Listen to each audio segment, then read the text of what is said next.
Hi అండి. ఇలాంటి machine ఎప్పుడైనా మీరు చూసారా? చూస్తే కింద కామెంట్ సెక్షన్‌లో కామెంట్ చేయండి. నేనైతే ఫస్ట్ టైమ్ చూస్తున్నాను. ఇది ఏంటంటే పెద్ద పెద్ద ఫైల్స్‌కి హోల్స్ ఏయటానికి చాలా ఈజీగా ఉంటుంది. ఇదైతే అమెజాన్‌లో ఉంది. మా హస్బెండ్ అయితే ఆఫీస్ పర్పస్ కోసం తీసుకున్నారు. మా బాబు వాళ్ళకి లాస్ట్ టైమ్ అట్టలు వేసేటప్పుడు ఆహ్, అదేంటి గుండు సూది పెట్టి పెద్ద సూది ఉంటది కదా! దబ్బలం. ఆ దబ్బలం పెట్టి కుచ్చి ఏశారనమాట. ఆ చెక్క పెట్టి సుత్తితో కొట్టి ఏశారు. చాలా కష్టంగా చాలా టైం పట్టింది.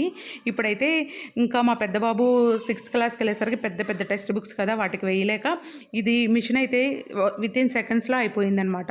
ఎంత పెద్ద టెక్స్ట్ బుక్స్‌కైనా కూడా చాలా బాగా యూజ్ అవుతుంది. పిల్లలకి ఇలా వేసామంటే పేపర్లు కూడా ఊడిపోవనమాట. ఇయర్ మొత్తం అలానే ఉంటుంది బుక్కు. అందుకోసము. ఇంకా ఇది ఎక్కడైనా ఆఫీసెస్‌లో పెద్ద పెద్ద బండిల్స్‌కి వేయాలంటే చాలా ఈజీగా ఉంటుంది. ఇది ప్రైస్ వచ్చేసి 2800 ఎంతో ఉంది. ఎగ్జాక్ట్‌గా తెలీదు. ఎవరికైనా ఇంట్రెస్ట్ ఉంటే కింద కామెంట్ సెక్షన్‌లో కామెంట్ చేయండి. లింక్ అయితే ఇస్తాను. వీడియో